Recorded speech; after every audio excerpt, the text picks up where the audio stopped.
Milí priatelia, vitajte pri sledovaní môjho nového podcastu s názvom Pramene bytia. Budeme hovoriť o kvalite a zušľachťovaní života. A z múdrych hlav, ktoré si sem pozvem ako hostí, sa dozvieme veľa dôležitého o podstate ľudskej existencie ako takej.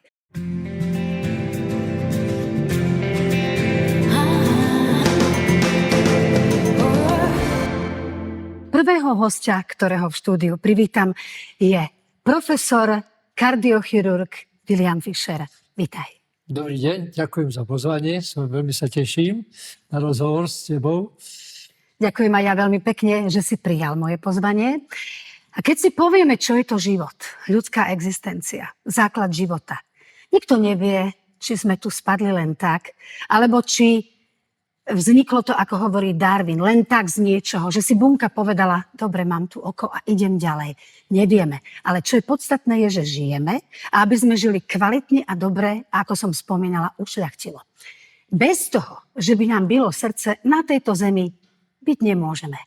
A o tom, aby bylo srdce, sa porozprávam s tebou, lebo ty si na slovo vzatý. Si profesor, a si jediný človek na Slovensku a prvý, ktorý uskutočnil prvú úspešnú transplantáciu srdca. Trošku ťa opravím, nie som jediný. Ja som spravil prvú transplantáciu a prvých 10. Áno. Ale potom som zapojil mojich kolegov. Mal som 10 asistentov, z toho 5 najschopnejších, ktorí boli. Tým som postupne začal dávať operácie rôzneho druhu, ktoré sa týkajú srdca. Vrátane transplantácie srdca boli 5. A ja som si trošku tak prešiel svetovú, hlavne teda európsku literatúru. Ja som im dal transplantovať srdce, keď nemali ešte 40 rokov. 5 operovali nemali 40 rokov. Mojich priateľ by hovorilo, ty sa zbláznil, alebo čo však. Jak môžeš takýmto mladým chlapcom dávať? Hovorím, ja som ich naučil, ja im asistujem z začiatku a že ma predbehnú, no to je môj cieľ, preboha. Ale ja som sakramensky dobrý. Podcast Pramene bytia nakrúcame v showroome spoločnosti Solum Bespoke Jewelry, ktorá sa venuje tvorbe personalizovaných šperkov zo vzácnych drahokamov.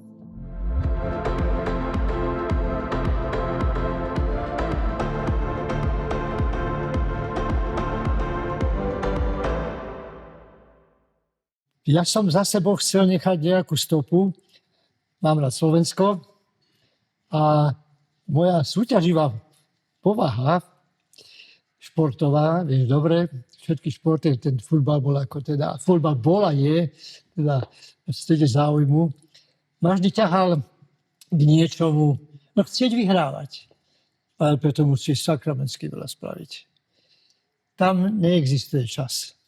Čiže ty, keď si učil svojich žiakov, dá sa to tak povedať. Jasné. Bol si k ním veľmi prísny.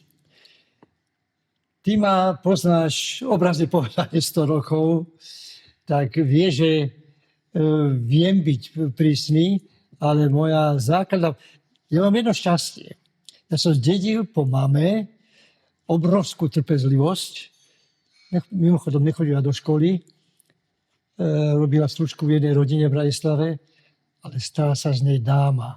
Sa naučila chovať, v živote ma nevybila. Otec bol úplne opačná povaha. Obyčajný krajčír, ukázal mi vysvedčenie, že nejakú základnú školu teda absolvoval, ale bol fantastický v šachu. Odkiaľ sa v obyčajnom krajčírovi zobrala táto črta, on hral, Štefánke, ešte teda sa to volal, tá kaviareň poznáme, Starobratislavčania, proti 3-4 simultáne a málo kedy prehral. Ja si myslím, že či to nebolo to obdobie, lebo môj otecko ma učil, keď som bola malá šach. Vieš, vtedy nebolo toľko televízie, nie všetky rodiny ani televízie mali. Tak sme sa sústredovali na hru a muži mali radi logickú hru. U nás bol zákon, že môj brat a ja sme museli hrať šach. neexistovalo, že by sa to... však, že by sa to... Že by Tak si sa, môžeme niekedy zahrať. Hej. Alebo karty, rozumieš? Tá rodina bola blízko k sebe. Dnes každý si drží svoj mobil, ide od seba preč, rodičia nevychovávajú deti. Ale ja chcem dokončiť ešte s tým šachom. Otec samozrejme som hrával od malička. Mal som 6-7 rokov, už hral som šachy. Asi do takých 13-14 rokov. Ja som bol aj majster školy už šachu a tak ďalej. Z začiatku si dal dámu von a najsilnejšieho hráča, teda na šachovnici. Keď som bol lepší väžu, potom strelca, potom koňa, nakoniec aj sedliaka. V živote ma nenechal vyhrať. Ja som plakával. Moja mama so mňou nadávala mu. Prečo nenecháš toho chlapca vyhrať? A ja dnes ďakujem otcovi, že ma nenechal vyhrať. Vypestoval vo mne, ja si myslím osobne, jednu obrovskú túžbu po víťazstve. To by niekoho zlomilo, ale vidíš, čo ťa nezabije, to ťa posilní. Teba to posilnilo. Ty si bol presne tá povaha, ktorá to dobre využila. Koľkokrát dnes mladí ľudia sa utekajú k psychologom, psychiatrom, nevedia si poradiť, rútia sa pri prvej problematickej veci v ich, čo ja viem, raste, vývoji a zabúdajú, že každá prehra je dobrá skúsenosť. Ja zvyknem hovoriť, každý problém, čo sa ti v živote stal, alebo nešťastie, ber ako skúsenosť. To posúva mňa. A to vidno, že posunulo teba a vedel si to naučiť aj vlastne tých svojich žiakov, tých svojich lekárov, ktorí po tebe Veľmi dobre nastúpili. hovoríš. Ja píšem teraz knihu a tam o tom sa zmieňujem. A tam ale rozlišujem medzi prehrou a prehrávať. Nesmieš prehrávať, budeš prehrať. Ak prehrávaš, to ti ubije psychiku a tak ďalej. Ale ešte z toho domáceho prostredia, ešte jednu vážnu vec, ktorá pre moju kariéru mala obrovský význam. Znova tak si ty povedala, že niekedy maličkosti rozhodujú. Vtedy neexistovala televízia. Rozhlas, bol také rádio, to sa ťažko dalo počúvať. V zimnej večeri nebolo čo robiť, ja som bol naučený. Niti bolo dosť. V 3. ročníku začali sme chodiť na chirurgiu. A tam sa dosť viazalo, v minulosti sa veľmi viazalo. Na jedno viazanie musíš 10 uzlov spraviť. A tak to sú stovky uzlov, keď sme robili nejaké brucho z začiatku.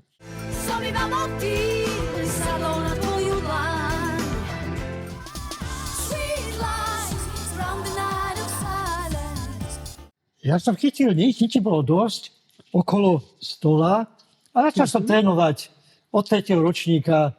3 roky cez zimné večery som trénoval uzle. A to si mal potom otcovi, ktorý bol krajčí. Jasné. Áno. Ja som prišiel do Dunajskej stredy ako na chirurgiu. To ako bolo moje prvé zamestnanie. Asistujem pri prvej operácii a keď sa, to bolo slepé črevo, a keď sa zašíva pod kožie, tak operátor zobere ihelec a asistent má chytiť, niti a viazať. A ten operátor sa ma pýta, počúvaj mladý, vieš viazať? A ja tak skromne, no tak skúsim. Marcelka, ja som začal viazať. Za 5 minút sa zbehli všetky inštrumentárky, všetci chirurgovia. Ja som viazal rýchlejšie ako primár Ferenčík, ktorý prišiel zo štátnej nemocnice od Čárskeho, ktorý volali Singerka. Tie oči, ja dodnes ich vidím. Príde z medicíny, prvá operácia a viaže rýchlejšie. Taká zdanlivá maličkosť, ale v chirurgii je veľmi dôležitá. Aspoň v tej minulosti, teraz sa už toľko neviaže, ale v minulosti to bol obrovská strata času, alebo získanie času. No to bolo niečo, čo on si ma hneď vypisoval k operáciám svojim, keď slúžil. Áno. A on bol doma. Aj sa stala asi 10. operácia, prišlo slepé črevo, tak volám, pán primár, prišlo slepé črevo, no začni. Tak ja som začal, taká skúsená instrumentárka, vyťahol som slepé črevo, zapálené. Hovorí mi instrumentárka, kde je primár, však ja som to videl párkrát a tak. A on hovorí, viete čo, robte ďalej, kľudne príďte. Ja som to dokončil, keď bol hotové, prišiel, primár sa ukázal v dverách, v poriadku, hovorím, že v poriadku. No dnes niečo nepredstaviteľné. A to viazanie je vlastne podstatné, lebo keby si pomaly zaviazal, vlastne by si mal, by ti vytiekla krv, by to všetko nefungovalo. Nie takto, keď je... Vysvetli mi viac, bližšie. No viažu sa rôzne veci, čo krvácajú, väčšinou trošku, alebo nejaké štruktúry. Aj rozdiel, či viažeš takto, alebo či viažeš takto. Čo keď sa nejakému chirurgovi podarí priviazať aj dačo iné a potom sú tam nejaké zrasty, vznikajú. Deje sa aj to, nie? Tak myslím, že nie. I keď som sa dočítal, že aj amputovali inú nohu. Aha, všeličo sa. Ale tak to už je skutočne za hranicou niečoho. Áno, áno. A ako ty vidíš to porovnanie, keby sme komparovali to lekárske štúdium dnes a aké bolo kedysi. Keď sme sa prednedávnom o tom rozprávali, že koľko dnes tí mladí študenti a medici musia študovať, že vy ste toľko vtedy možno hodín tomu nevenovali, ale viacej tej praxe. A ako keby ste vedeli viac? Toto je strašne vážna otázka, Marcela. Strašne vážna otázka, pretože debatujem, však stále som činný s kdekým, s mladými, staršími, so všelijakými. Chýba trošku taká, by som povedal, taká pokora. Každý chce, tá technika, tá možnosť sa dočítať dneska o všetkom, v telefóne ti už dneska v rádiu, v rozhlase, no skladka, tá technika ťa posunula tak ďaleko, že ja dnes, keď niekedy vyprávam s kolegami, takými to mladšími, tak, ale aj o mojej disciplíne, tak oni už vedia pomaly viacej ako ja. Chýba trošku taká pokora. Vieš, hovorí sa tomu, že je to aj tým rýchlým životom. Čo to je rýchle? Čo to je rýchle? Treba vedieť spomaliť, ale nebyť pomalý. Treba rozlišiť, čo je vážne, čo nie je vážne. Poviem úplne opačne niečo. Futbal, čo je taká moja dosť veľká domena. Voľaký sme dvojfázovo trénovali, no divne každý deň. Dnes absolútny opak. Regenerácia je jednak jednej k tomu fyzickému výkonu. Čiže takto máš aj s týmto. To si ma inak naučil. A vždy si mi povedal, nerob toľko, musíš regenerovať. A spravíš viac. Je to pravda. A ja som dlhodobo išla niekedy až na hranu a keď si mi to ty vysvetlil, zistila som, že mám viacej sily, keď skutočne venujem 50% regenerácii a kľudu, pokoju. Začala som robiť jogu a keď už hovorím o sebe, ako sa ja venujem svojmu zdraviu, poďme sa povenovať tomu zdraviu bežného človeka, nielen na Slovensku, ale globálne takého, akého máme. Srdce je nič nie je nepodstatné v živote. Všetko je dôležité a všetko musí fungovať a musí to byť funkčné, ale to srdce je najdôležitejšie. Aké najväčšie chyby ako ľudia robíme? Na tú dôležitosť srdca ťa podporím mojim teda hosťom bývalým, profesorom Barnardom, ktorý bol mojim, teda našim hosťom tuto, s profesorom Fabianom sme ho pozvali na Slovensko. Človek, ktorý spravil prvú úspešnú transplantáciu srdca na svete. Sa pamätám, mám jeho knižku, kde píše, že v Biblii sa spomína srdce 300-krát a mozog ani raz. Veľmi zaujímavé. A napríklad, ja som robil aj neurochirurgiu, ja som operoval teda aj mozog, aj platničky, 3 roky som to robil. Bez mozgu môžeš žiť. Bez srdca nemôžeš. Keď niekto dostane nejaký ťažký úraz alebo nejaká operačná problém nastane pri operácii v neurochirurgii, tam stačí niekedy o milimeter sa pomýliť a už je zle. Tá skrátka, si v bezvedomí, áno, však určite poznáte všetci takýchto pacientov, no ale srdce ide. To není život samozrejme, on nežije, v podstate tá hlava je odidená. Ale s tým môžeš žiť roky. Ale keď srdce 4-5 minút prestane ísť, tak je koniec. Pumpa odíde. A vidíš, keď hovorím pumpa, niektorí lekári, alebo teda vedci povedia, že prečo hovoríme srdcu, že je to pumpa. Niektorí to nazývajú úplne inak, Že keby sme to rozviazali, to srdce, že je to ako keby jeden zvláštny sval, ktorý je takto previazaný dohromady a drží. A niektorí tvrdia, že je to pumpa. Tak tú vec, o ktorej my hovoríme tak trošku interiérovo, má 2 predsiene, 2 komory. Vysvetli mi ty bližšie a teda profesionálnejšie, ako to s tým srdcom je. Je to pumpa? Je to sval? Ja sa musím usmiať na toto, takú otázku mi nikto ešte doteraz. Samozrejme, čítal som o tom ako v bežnej literatúre, teda neviem, že je to pumpa. A vieš čo, ja som o tým doteraz nerozmýšľal. Ale mám na to hneď odpoveď. Lebo srdce existuje systola, diastola. Vypudíš a naplní sa. Diastola uvoľníš, systola stiahneš. Čiže vypudíš krv. Ano. Čiže keď nafúkuješ gumu do bicykla napríklad, tak potiahneš hore a tak ďalej. Tak je to pumpa. Tak asi je to pumpa. Ako aj na balete. Ty si robil šport, ja som tancovala klasický balet. Základ celého tréningu je, že niekedy napneš a niekedy uvoľníš. A to striedanie, napätie a uvoľnenie je dôležité. Ako teda je to pri tom srdci? Ako musí fantasticky fungovať a ako je možné, že celý život, tá pumpa, keď si to takto len predstavíme, veď chvíľku by sme robili rukou, tá ruka nám už nevládze a to srdce nám vie vládať od 70, niektorým menej, až povedzme cez 90 rokov. Ja na toto otázku, čo si mi položila, si lámem hlavu len posledné roky.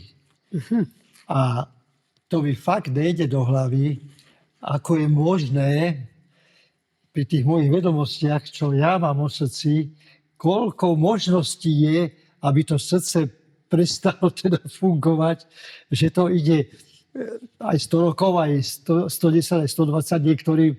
No je to niečo, to sa nedá ani vysvetliť. Je to pre mňa, by som povedal, taká neodpovedateľná otázka. Totiž tá pumpa sa môže pokaziť nielen od samého seba to srdce, ale môže dostať poddiel zo všetkých možných orgánov. Sú kilometre živých tepien, ktoré tam to stačí maličký nejaký trombus, zrazeninka a tak ďalej. Jednoducho. A ty ideš. Ale v rámci toho si myslím, že tu treba zdôrazniť 2 veci. Pracovať na sebe. Tá pumpa potrebuje... Ja mám stále ešte 55 pulsov pokojový. Športovec, mladý. Hypertrofická ľavá komora, jednoducho ten šport. Ja nehovorím, že špičkový, ale to, čo sa hovorí, tých 10 kilometrov denne, alebo 8, alebo neviem, pohyb je život. A tá pumpa, čím budeš pohyblivejší, tým aj tá pumpa dlhšie vydrží. Samozrejme, to má kopec ešte veci okolo seba, ako napríklad, určite by položíš otázku aj čo sa týka obezity. Jednoznačne. Prvo si predstav, že ty ráno staneš, a teraz si naložíš 20-30 kg na chrbát a s tým ideš. Pre tú pumpu, pre to srdce to není jedno. Čiže preto ja apelujem aj v mojich prednáškach rôznych a tak ďalej, rôznych rizikových vecí, ktoré existujú. Ja to nazývam, že pomaličky najväčší rizikový faktor není diabetes, není teda cukrovka, není vysoký tak a tak ďalej, ale nepohyb. Možno si ľudia myslia, že keď sú v práci, a máme veľa sedavých zamestnaní, rôznych. Je tisíce sedavých zamestnaní. I tak si povedia, prídem domov, sadnem si k telke, lahnem si a pozriem si niečo v televízii a zabudnem na to, že naozaj sa mám hýbať a mám to vyvážiť, tak ako to hovoríš ty. To vyváženie pohybu a oddychu je veľmi dôležité a ako keby ľudia vnímali čisto existenciu, tak mi to pripadá. Rýchly život ráno, rýchlo deti oblečieme do školy, rýchlo tam, rýchlo sa musia deti učiť, rýchlo pre ne utekáš, lieta s nimi na krúžky, prídeš domov, musí sa postarať o domácnosť, bol si nakúpiť, nebol si nakúpiť. V zásade sa ľudia doma, keď prídu z práce, ešte poškriepia, kto vlastne niečo nakúpil. Podľa mňa to sú všetko tak ťažké a zaťažkávajúce veci, ako sme si my, ľudia, nastavili život. My sme si ho urobili stresovým. A spohodlneli. Na druhej strane. Strašne dôležitá vec.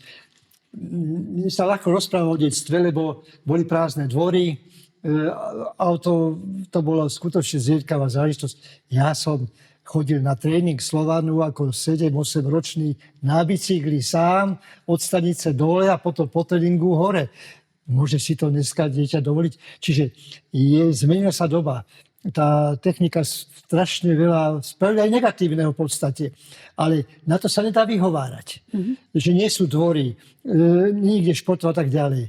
Zaparkujú 100 metrov, 200 metrov ďalej, nechod výťahom, večer sa choď poprechádzať aspoň na 10-15 minút. Tých možností, ja ležím v posteli a vstanem ráno, vstanem, tak sa zobudím, tak spravím najskôr 100 stretchingových cvičení, napínam svaly, nôh, rúk a tak ďalej. A myslím na to, že potrebujem stať, budem hrať ešte tenis. Skrátka, no, už rozmýšľam nad tým od začiatku, ako by som sa hýbal.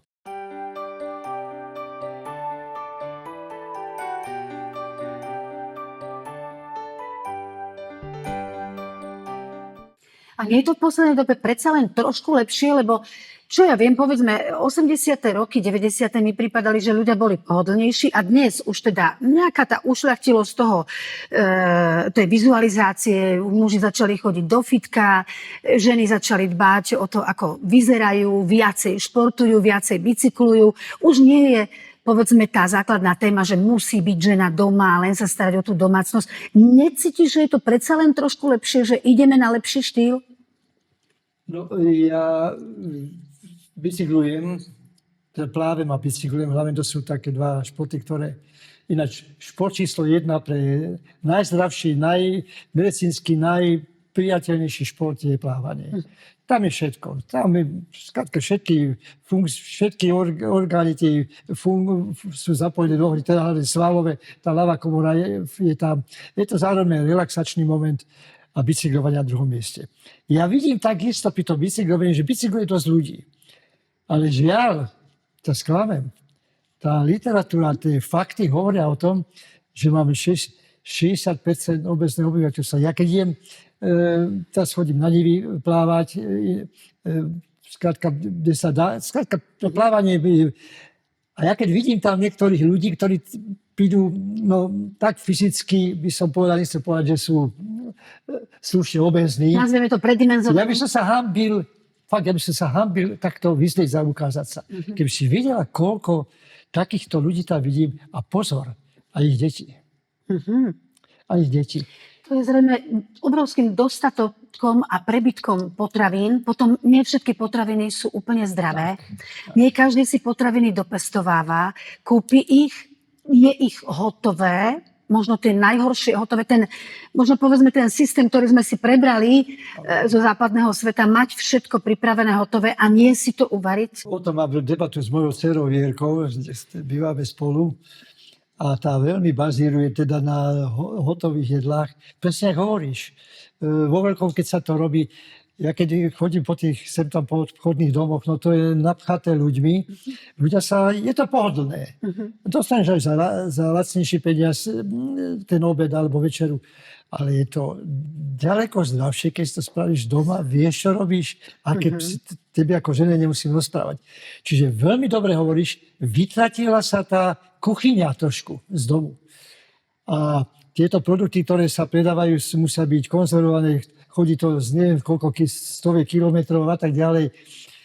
No, súhlasím s tebou. Častejšie varte doma.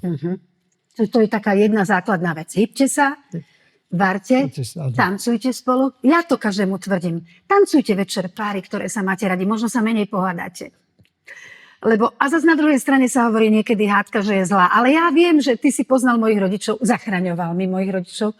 Pán profesor William Fisher, ktorého ja poznám od 15 rokov, možno aj skôr, pretože do nemocnice s mojou mamičkou som prišla veľmi, veľmi skoro, keď mala žiaľ Bohu veľmi slabé srdiečka. Vďaka tebe, ja to musím verejne povedať.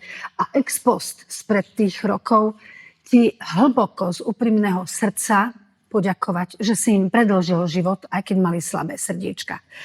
Možno to bola vojna, druhá svetová, v ktorej sa Oni sa ešte pred ňou rodili a ja ti za to veľmi pekne ďakujem, že som si ten krátky život, ktorý so mnou ešte mohli žiť, že prežili a že ho prežili s veselosťou a s radosťou a nedali na sebe znať, aké ťažké veci mali. Ale moji rodičia boli starší, keď ochoreli na srdiečko, ale dnes chorľavejú mladí ľudia. Každým týždňom počuješ, 43-ročná žena zomrela na infarkt. 33-ročný muž zomrel na infarkt. Čo sa to deje s našou mladou generáciou? Taká trošku ľahostajnosť až povrchnosť. Z tých znakov, ktoré teda ja dostávam, ozvien, debát a tak ďalej, s tým pacientom sa totiž tá technika začína byť trošku pôsobiť aj negatívne. V takom zmysle nás učili voľakedy, že anamnéza, vypytovanie sa, je 90% diagnózy.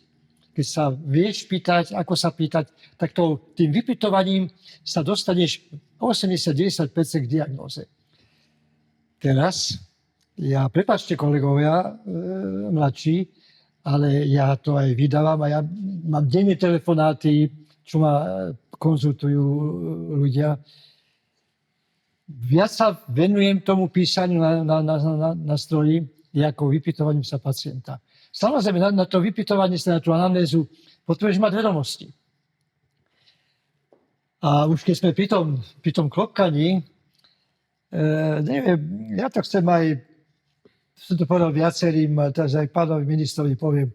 Ja keď som bol minister, tak neviem, ktorého ministra iného osloviť, keď minister zdravotníctva, by som jednu z prvých vecí zaradil diktafóny do ambulancie, do nemocnice. Ja keď debatujem s kolegami, s pacientami a tak ďalej, tak 5 minút sa vyšetruje pacient. No dneska spravíš echo, dajme tomu veľmi rýchlo, kto je schopný, to je až 2-3 minútky, 5, tak to už je veľa. A potom píše 10 minút do tej klávesnice. S prepáčením túto vysoko profesionálnu vec dáva dohromady s tou primitívnosťou, ktorou je to písanie na to stroja. To by som skutočne ako prvú vec zariadil. Čiže hĺbšie to vyšetrovanie, viac prebrať viac pacienta. Času môžeš venovať tomu pacientovi. Ty vieš, že máš ďalší pacientov, teraz to musíš písať, tá strata času. Lebo ten pacient, ten pacient, ten nemá len srdce, ten má aj dušu. A chorý človek potrebuje dvojnásobne, ak nie 10-násobne viac, ten pohľad.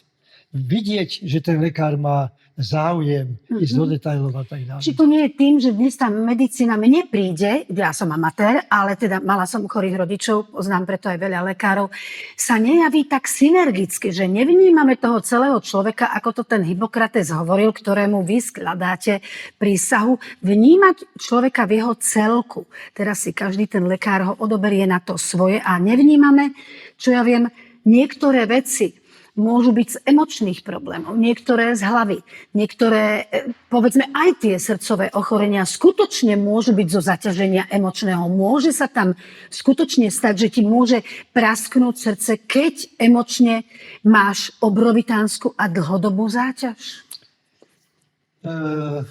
Marcelka, dobre rozmýšľaš, len ja nebudem celkom s tým súhlasiť, ja ti poviem prečo.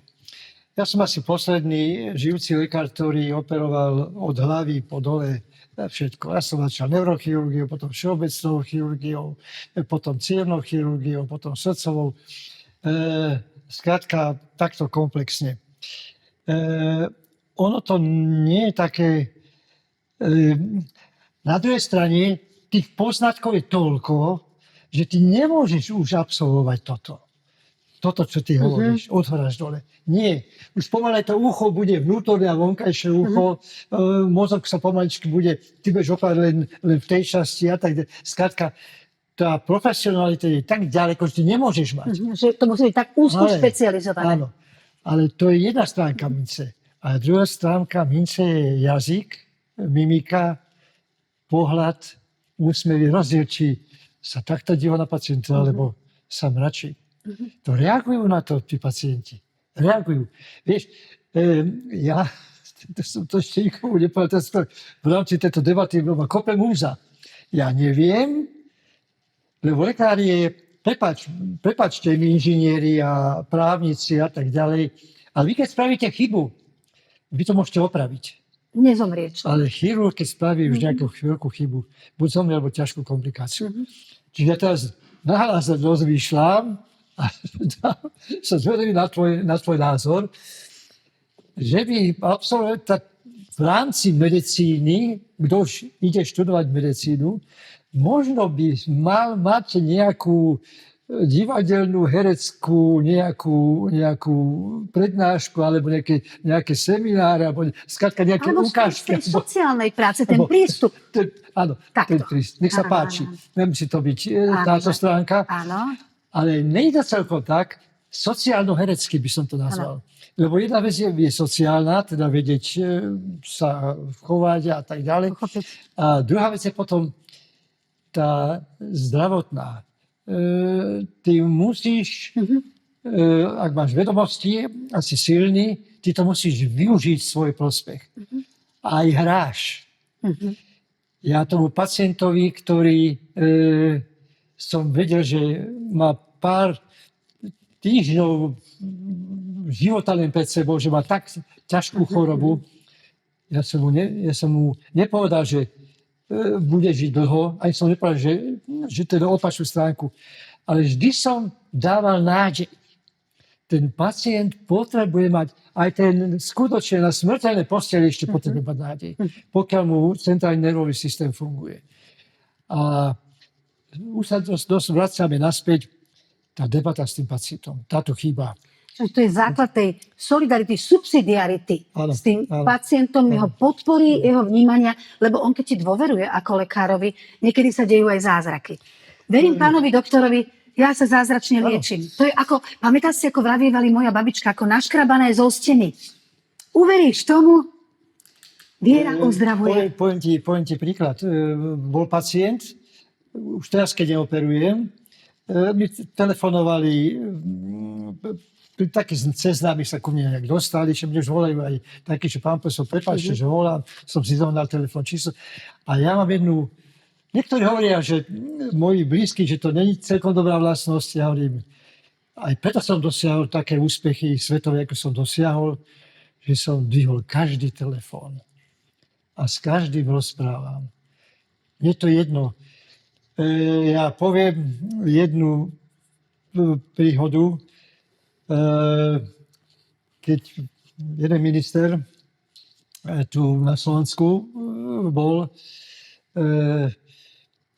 a mohli sme v takom normálnom vzťahu a ráno idem operovať, už uspali pacienta, sekretárka mi hovorí, pán profesor, volá minister.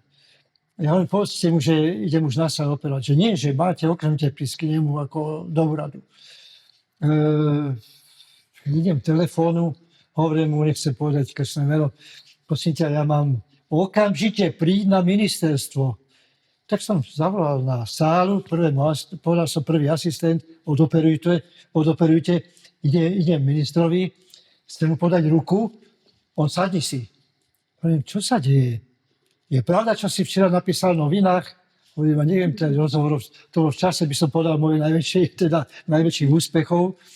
Hovorím, neviem, no či je pravda, že tebe je jedno, či operuješ ministra alebo bezdomovca, lebo toto si napísal alebo povedal v novinách. Hovorím, áno, pán minister, je to pravda. Môžeš ísť? Za, neviem, 2-3 týždne vymenili riaditeľa s hlavným dôvodom, aby teda sa nejak pustil do mňa. No to potom samozrejme prešlo a tak ďalej. Keď očká zatvorí biela v lese, zaspí aj chrobáčik tam, kde sedel. Lienky si sukienky poskladajú, cvrčkovia odložia slák na trávu.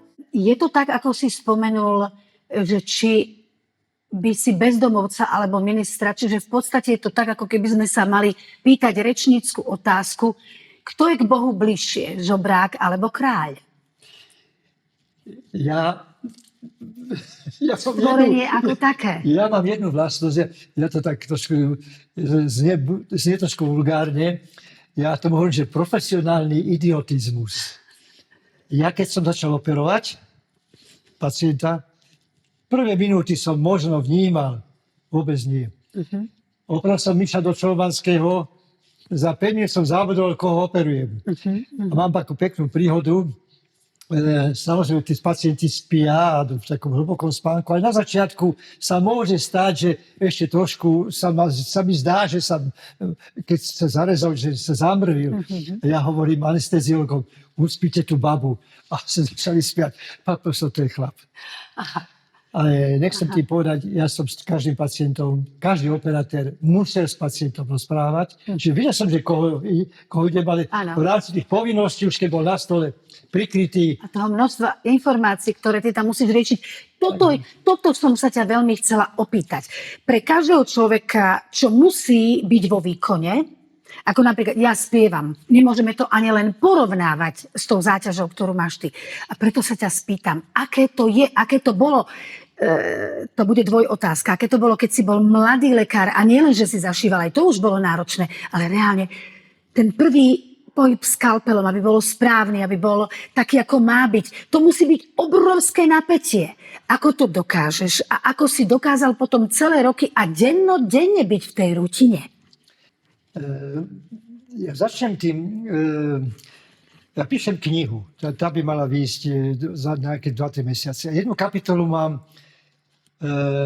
s nadpisom sebavedomí, namyslený. Tá hranica medzi namyslenosťou a sebavedomím je veľmi tenká. Dobrý chirurg musí byť sebavedomý. K tomu sebavedomiu sa musí žiaľ nejak dostať. Ja som sa už som spomínal to uzlenie. Zdánlivý malý moment. To spojenie potom s tou hlavou. Ja som napríklad aj katetrizoval, my sme vyšetrovali cievkou do srdca a tak ďalej. To nerobili invazívni kardiológovia, to sme robili my. A my sme sa aj s tým trošku tak hrali. Sa pamätám, robili sme asi 3, 4, 5, to už bolo veľa denne. A docent Smečanský, ktorý ma to naučil. Tým, že som bol taký trošku, budem trošku tak neskromný, dobrý, tak som mal problém s tým, so šéfom, tak som robil druhého asistenta. A tak nie, že by ťa to nebavilo, ale vidíš, že máš naviac a tak ďalej, tak si ticho, disciplinovaný a tak ďalej. A Smečanský hovorí, poď viac trošku katetrizácie robiť. Tak som 2-krát do týždňa chodil robiť katetrizácie. A raz sme si vymysleli také šibalstvo, hovorí mi Smečanský, spáme nejaký rekord. Tak spáme dneska, koľko sa len dá. No tak mne to zakapčalo, bola nejaká fľaška slivovice, dali sme ošetrovateľovi slivovicu, aby prestoje neboli a spávali sme 12 katetrizácií za deň. Wow. Ja hovorím jednu vec. To zamestnanie, to musí byť pre teba aj hra. Ale hrať sa môže do zamestnaním len ten, kto to vie, kto má vedomosti. A už keď som pri tom, aby som nezol pri tých katetrizáciách, chodili sme katedrizovať na Oprkovú deti. Profesor Siman, deti od 0 do 5 rokov, on oddelil tie siamské dvojčatá prvý, to je ten známy kolega bol. A ja som katetrizoval od 5 do 15. A keď bola zúžená chlopia, ktorá ide z aorty, teda do ľavej, teda medzi aortou a ľavou komorou, strašne zúžená, že sa tam katétom nedalo dostať, vtedy nebol ultrazvuk, že pozrieš si a vidíš všetko a tak ďalej. Ja som to videl raz alebo 2-krát, ma Smečanský naučil, potom to už nerobil. Bolo treba zistiť, aký je tlak v ľavej komore a aký je tlak predtým. Aby sa vedelo, aký je rozdiel tlakový. Tam sú nejaké čísla, pri ktorých sa povie, toto ešte netreba operovať, alebo toto vôbec netreba operovať, alebo toto už treba operovať. No tak vtedy sa to dalo jediným spôsobom. Zobral som fonendoskop, si pozrel ľavú, teda vypočul si, kde je hrot ľavej komory srdca, zobral som hrubú ihlu, pichol cez kožu do ľavej komory srdca, napojil manometer, odmeral tlaky a potom samozrejme ihlu vyťahol.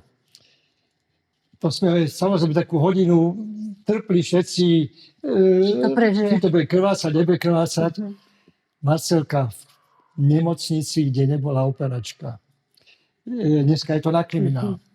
Vtedy sa to nejak ináč nedalo. Proste nebolo inak. Znova, musel si mať asi cit pre to.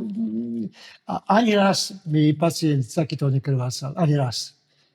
To skutočne... treba sa... Vieš, hovorí sa, že treba sa narodiť. Ja súhlasím s tebou. Talent musíš mať. Ale musíš stále na sebe robiť. Bez toho to nejde. Bez toho nejde. A asi v každej oblasti. A ešte jednu vec v tej súvislosti. Keď som stal šéfom, tam bol taký zvyk, pred tým, než šéf je domov, nikto nesmel ísť domov. To neexistuje. O 3. po 4. šéf odchádzal a až potom sme čakali v lete, keď bolo teplo, si zaplávať. Ideme von sa pokúpať. Ja, Amerika, kde všelijaké iné veci sú nielen pozitívne, naučila jednu vec. Ja som roky odchádzal z roboty posledný a málo kedy pred 5-6 hodinou večer. Málo kedy. Ja som si prešiel, nielen tých, čo som ja operoval niekoľkokrát, aj čo kolegovia operovali. Ja som sa povyprával so sestričkami, s upratovačkou, s každým. Vieš, ako kapitán lode. Tá túžba po víťazstve, tá vo mne, skrátka toto dostala.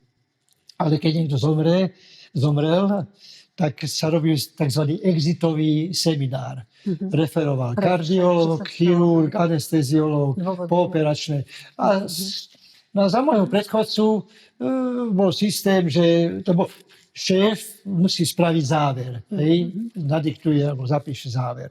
No všetko sa dá zdôvodniť aj v kardiochirurgii. Ja som sa v úvodzovkách tešil na tento seminár, lebo vedel som, ako bude prebiehať. A keď všetci zreferovali, som položil otázku. Prečo zomrel pacient? Ticho.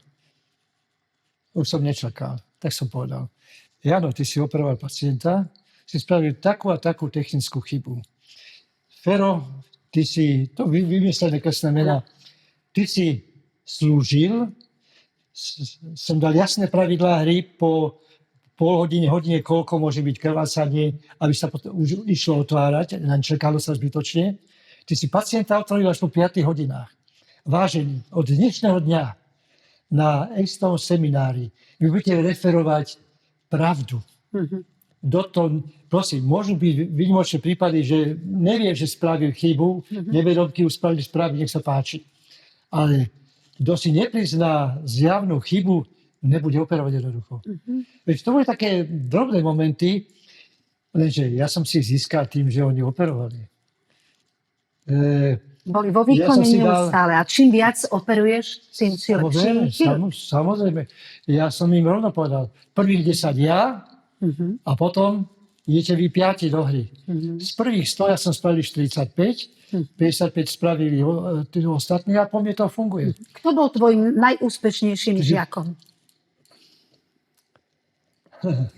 Že si bol na ňo pyšný, že si videl ako keby otlačok teba. Ako sa hovorí, že história sa opakuje aj neopakuje. Vieš, do toho idú aj morálne veci, charakter a tak ďalej. Nebudem menovať, lebo pracujú. Áno. Budem veľmi možno otvorený, ale seba tam som nenašiel. Nenachádzam. Rozumiem. Naučil som ich, ale odstupom času, jak si tam není, tak sa každého charakter prejaví svojím spôsobom a ide svojím smerom a tak ďalej. A taká najťažšia tvoja operácia za celú kariéru, keď si povedal, toto bolo skutočne najťažšia výzva mojho života? No každý si možno myslí, že najťažšia operácia je transplantácia. Môžem ti povedať, že nie je to pravda. Lebo transplantácia je výkon, na ktorý sa pripravuješ dopredu. To je úplne jasné. A vieš, čo ideš robiť. A potom ešte jednu dôležitú vec pri tej transplantácii chcem ti povedať, to veľa ľudí nevie. No väčšina ľudí si myslí, že vymeniť celé srdce. Nie. Ľavá predstieň zostáva, lebo tam idú také 4 vážne živy do toho. A je to materiál, ktorý v podstate nemá nejaký vplyv na tú celú činnosť srdca potom ďalej. Čiže na to sa prišíva, čiže nevyvinie sa celé. A to sú úkony, ktoré sú, by som povedal, neakútne, ktoré sú na čo si ty pripravený a tak ďalej. Najťažšie operácie v kardiochirurgii sú vydutie hrudnej aneurizmy, prasknenie. Totiž to má tá aorta má 3 vrstvy, ten, kto má šťastie, mu prasknú len 2, kolega z tvojej branže, ten má šťastie, mu tomu praskli všetky 3 zrejme, ale našťastie je veľa prípadov, kde prasknú a jedna drží. Teraz tá aorta hrudná má poviem 3 cm dospelého. No ale môže, keď to praskne, tak to sa ti viduje aj na 5, 6, 8, 10 cm. Áno, detská dlaň. To ti je taká pologula, ktorá ti trčí. A ty žiješ a nevieš, že to máš? No vieš, lebo to ťa funkcia ťa už začína obmedzovať? To začínaš tie subjektívne pocity, prejdú už potom do vonkajšieho prostredia, by som povedal. A to sú najťažšie operácie. Tam musíš nahradiť väčšinou tú časť, ktorá je, len tam sú ešte nejaké iné cievy. To sú ide na ten vedľajší obeh, ako sa to zvykne hovoriť, že musíš dať srdce na mimo. Áno, tak to sa robí aj pri transplantácii, aj pri defekte predsedov dierou medzi ľavou a pravou predsedou. To pri všetkých takýchto operáciách. A ty ju zošívaš, tú vyduť, čo sa robíš, to ma vždy zaujímalo. Chcem to vedieť. To musíš nahradiť. To musíš nahradiť. To musíš nahradiť. Tam hore sa nahrádza umelým materiálom. A do toho musíš ešte všíť treba v určitom prípade 2 ľavú a pravú srdcovú tepnu, spraviť otvor a do toho ešte všiť a tak ďalej. Ale čo tá technika išla teraz ďalej, takto veci začínajú už robiť aj invazívni kardiológovia. Ale keď sme už v tej kardiochirurgii, tak toto boli najťažšie operácie. To boli hodiny. 5, 6, niekedy 7 hodín. A najdlhšia operácia? A nevnímaš to tak. Niektorá z tých výnutí to bola, ale keď sme pri tej transplantácii, tak ja to píšem v knihe aneurizma, keď hovorím o tých zlej aneurizme. Tento pán Petrik sa volal ten prvý, okolo 50-ky myslím, 51, tak nejak. Keď som to celé nahradil a našiel aortu na aortu, tá aorta bola trošku taká sklerotická. Vieš, už ten vek tam zohráva nejakú rolu. A keď som to prišiel, tak som na jednom mieste, v oblasti asi 1 cm, zistil, že začína presakovať krv. Až ma podzalial, lebo Fabián, to treba spomenúť pri transplantácii profesora Fabiána. Ja som ho dostal z Prahy do Bratislavy, lebo aby si vedela, šéfom transplantačnej skupiny bol profesor Fabián. Bola transplantačná skupina, kde boli kardiológovia, invazívni, neinvazívni, kardiochirurgovia, taká veľká skupina a šéfom bol Fabián. Lebo oni určili, rozhodovali, kto musí sedieť krvná skupina a kopec milión vyšetrení rôznych. A on ti povie, tento pacient môže ísť na transplantáciu, ale potrebuje takúto. A Fabián mi hovoril pred tou prvou, a ešte, keď sme ani nerobili, mi povedal, Vilo, ja ti nedám transplantáciu, ja ti nedám pacienta, pokiaľ nebudeš nie na 100, ale na 110% pripravený. To mám také živej pamäti, klobúk dole. Juraj, ďakujem. No ale vrátim sa k tej aneurizme, teraz to krvácanie hovorím, pot ma zalial. už bolo, to sme asi 3 hodiny alebo tak nejak robili. Skrátka ten čas bol v poriadku, ale tam nahradiť ten úsek aorty, to by už neprešiel. Tak som zobral prúžok také umelého materiálu a cez ten prúžok som ešte 2-3 stehmi prešiel z 2 strán, teda z tej príjemcu aj dárcu. A potom sa modlil v vodzovkách, aby to nekrvácalo. A keď mi to takto popisuješ, ja mám vizualizáciu. Ja vidím tú operáciu pred sebou. Hej. Vidím, ako si to robil a teraz si predstav, ako je ticho na tej sále. Ty si mával vždy ticho na sále, alebo si aj púšťal hudbu. Niektorí lekári si zvyknú púšťať aj hudbu. Ako je to u teba? A koncentrácie tých... Trafila si do čierneho a pri tejto otázke ti poviem 2 veci. Ja som obišiel kus sveta. Washington, New York, Oxford, Rím, Kyjev, Moskvu, Budapešť, Viedeň, skrátka veľa toho v Južnej Afrike. Videl som množstvo skutočne svetových operatérov. Ale keď som prišiel do Nového Sadu, do Srbska, a na jednom stole 3 operačné stoly, 3 operácie denne.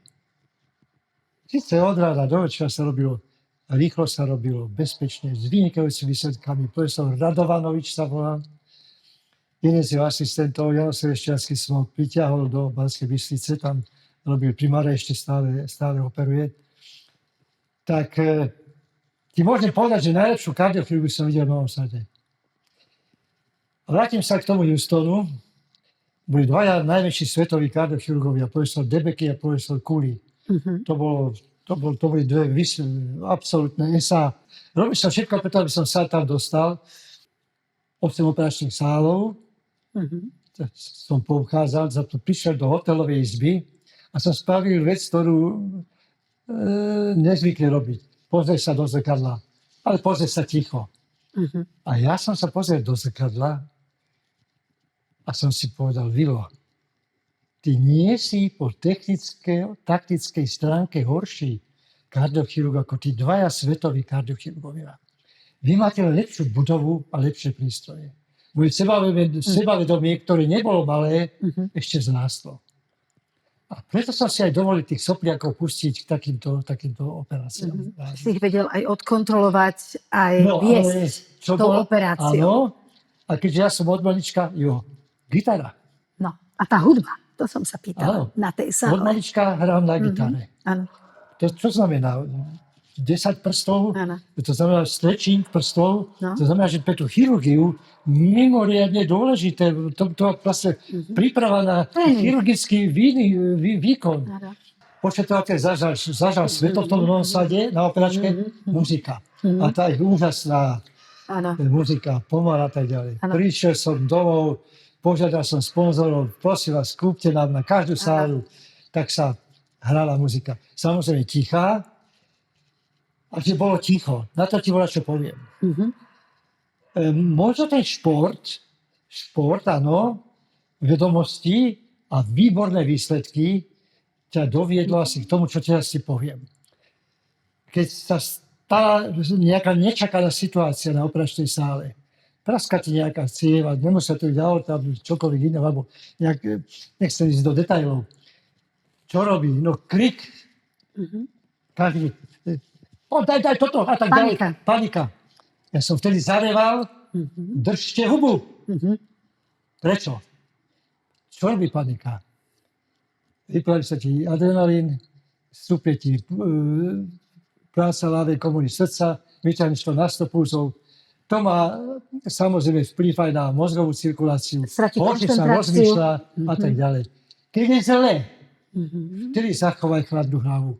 Ten Messi, Ronaldo alebo Haaland vo futbale dajú preto góly, že keď sú takéto situáciu, vedia sa zastaviť.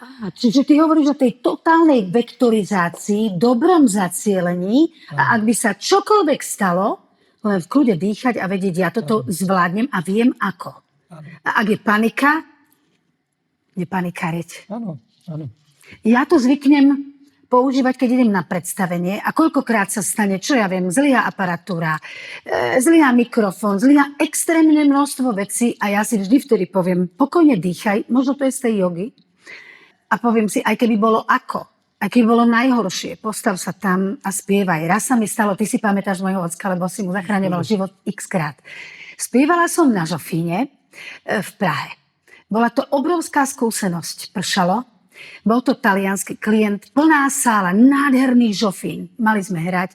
Zrazu bola obrovská búrka, blesk, zahrmelo a vypla elektrina. Snažili sa to nahodiť, oni mali vlastné generátory, nič nenaskočilo. Prišiel za mnou ten taliansky klient a povedal, pani Marcelka, prosím vás pekne, zaspievajte len tak. Postavte sa do tej sály a teraz si predstav, tam bolo minimálne 600 ľudí. Môj otecko stál na kraji tej sály, preto to tu spomínam, lebo si rada na neho a pri tebe o to viacej spomínam. A ja som ich všetkých poprosila, aby boli teda tichúčko, lebo bez aparatúry. Ako ospievaš, ako prespievaš tú sálu? Tak som to skúsila, urobila som to a môj otec povedal, ja som sa pozrela na môjho otca a jemu tiekli slzy, lebo ja som odspievala to celé predstavenie a bez hudby, bez zvuku, len tak. Bolo to fantastické. A preto to som si vtedy uvedomila, aká môže byť sila v človeku, keď si povie, toto jednoducho musím zvládnuť. A ty si na tej sále stál. A ty si to zrejme mohol povedať asi pri každej tej operácii. Keď spomínaš Felixa Slováčka, mal som prednášku v Tatrách 3-4 roky dozadu a on tam večer vystupoval, tak sme sa nejak dali dohromady, podobná krvná skupina. A on mi hovoril, že on sa naučil sám na tom hrať, že on žiadnu školu neabsolvoval. Skutočne? No áno, pokiaľ si dobre pamätám. To je jedna vec, čo chcem povedať. A ešte s tým Barnardom a s hercami sme ho pozvali sem na Slovensko, na týždeň. Áno, pána profesora Barnára. Profesora Barnarda, ktorý spravil tú prvú z Južnej Afriky. A ja som mal vybavené stretnutie preňho u prezidenta republiky, u predsedu vlády, predsedu parlamentu a ministra zdravotníctva. Keď prišiel, tak prvú vec, čo mi povedal, že obi na 3 dní chceli ísť do Viedne. Ja som sa tak pomyselne chytil za hlavu, tak ja tu mám vybavený program preňho na týždeň a on chce ísť tam. Rozmýšľal som, čo spraviť. Som spravil teda taký jeden večer u Romana, u Luba Romana, som dohovoril večeru. S tým som zavolal Zdene Studenkovej. A hovorím, Zdenka, príde mi profesor Barnard a chce mi takto na 3 dní odísť. Vieš čo, on je teda vysoký, krásny muž, napriek veku a tak ďalej, má rád ženy jedno s druhým. Prosím ťa, neprijal by si pozvanie na večeru, že ťa posadím vedľa neho. Jasné, Vilo, není problém. Zdenka ho zabavila, dotáž na to spomínáme. On bol celý hotový zo Zdenky, samozrejme. Zostať tu na. Fantastické. Takže môžeme ďakovať, Zdenka, ďakujem. Že nešiel do Viedne, ale že si to ty zorganizoval, zrežíroval a Zdenka ho očarila a okúzila ako... Jo, a ešte prílet, ten bol zaujímavý. Hovorím si, no tak čím ho... Mal som takú predstavu, pod Slavinom som videl takéto dlhé auto, také nejaké, v bielom to bolo 10-metrové, také starý Chevrolet alebo niečo takého, čo vnútri sa nejak sedí aj oproti. A skrátka, také party auto, ako sa hovorí. Že ty tam naložíš všetkých ľudí, ktorí majú party. A vieš, tá moja záuja to, že už keď niečo ma napadne, ísť za tým. Ja som ti zistil, komu to auto patrí. Až sa mi podarilo získať telefónne číslo a zavolal mu, prosím vás, mám takú otázku. Príde mi profesor Barnard, neboli ste takí dobrí, je to pojazdné v prvom rade, je to vaše auto. Hože je, že či by nebolo možné, bolo by možné, čo by to stálo. A on hovorí, pán profesor, nič, vy ste operovali môjho otca. Fantastické. Teraz Barnard prišiel z letiska k autám. A limuzína. A ja mu hovorím, že... A Barnard, no v živote som takom niečom nesedel.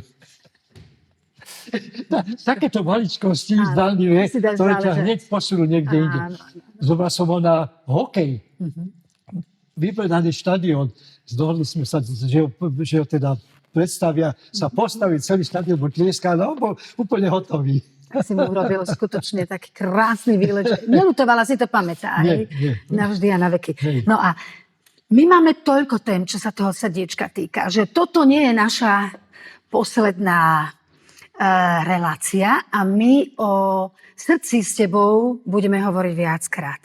Ja sa nesmierne teším, že si prijal to pozvanie a že sme mohli trošku zájsť nielen na tú operačnú sálu, ale že sme ťa zacítili trošku ako človeka, aj ako muzikanta, keďže hráš na gitare. Možno v budúcnosti nám aj niečo pekné zahráš, aj zaspievaš, lebo ja viem, že ty aj spievaš. Nahrané nejaké pesničky. Aj má CDčko nahraté, áno. A porozprávame o všetkom možnom, čo sa týka nielen srdca, lebo srdce nie len na to, aby sme dýchali, žili, ale aj milovali. Aby sme sa ľúbili. A my dvaja, myslím si, že sa už poznáme toľko rokov, že máme, ak si to smiem dovoliť, a je to pre mňa obrovská česť, že máme celkom pekné prepojenie ako ľudia, čo majú medzi sebou istú rezonanciu. A vieš, čo sa mi páči na našom vzťahu? V prvom rade chcem poďakovať, že si ma pozvala ako prvého. Ten vzťah medzi nami, ako medzi mužom a ženou, medzi známou osobou, je na úrovni, ktorú si málo kto asi vie predstaviť. Ja by som bol veľmi rád, keby čo najviac ľudí pociťovali takú pasívu z debaty s tebou, ako mám ja napríklad. A pre mňa si ako stále ako pred tými koľkými rokmi, či to To nepovedzme. je veľa. veľa. A to sa teším, lebo skutočne som bola malé dievča, ktoré prišlo na Partizánsku ulicu, zaklopala som a som povedala, som nevedela vtedy, že si bol pán profesor, som povedala, pán Bol si doktor. docent tedy asi, nie? No, a som povedala, pán doktor, ako to vyzerá s mojou mamičkou? A ty, že, dievčatko, ja ti ešte nemôžem hovoriť také vážne veci, ale našiel si cestu, ako mi to vysvetliť, aby som sa nebála. A vždy som mamičku k tebe viedla. Skúšala som jej vysvetliť, aby sa ani ona nebála, lebo bola v dobrých rukách. Ja ti ďakujem pekne, že aj dnes, aj tí, čo nás sledovali, zrejme pocítili to, čo sme im chceli dať. Že sa veľa od teba dozvedeli, mnohé naučili, pochopili, že sa budú hýbať, že budú vnímať ten život, že nie sme tu preto, aby sme jedli, ale jeme preto, aby sme žili. A že srdce... Pohybe život. Základ. A že srdce a ľudská vzájomnosť sú najdôležitejšie. Ďakujem ti veľmi pekne, že si prijal pozvanie. Ja zase ďakujem za pozvanie, Marcelka. Vidíme sa aj na budúce. Ďakujeme pekne vám, že ste nás sledovali. Ak by vás zaujímali aj ďalšie otázky, na ktoré sme vám dnes neodpovedali, pokojne nám napíšte do komentára a my vám zodpovieme na budúce. Aj prípadne ďalších hostí, akých by ste radi videli, alebo aké okruhy otázok by vás zaujímali.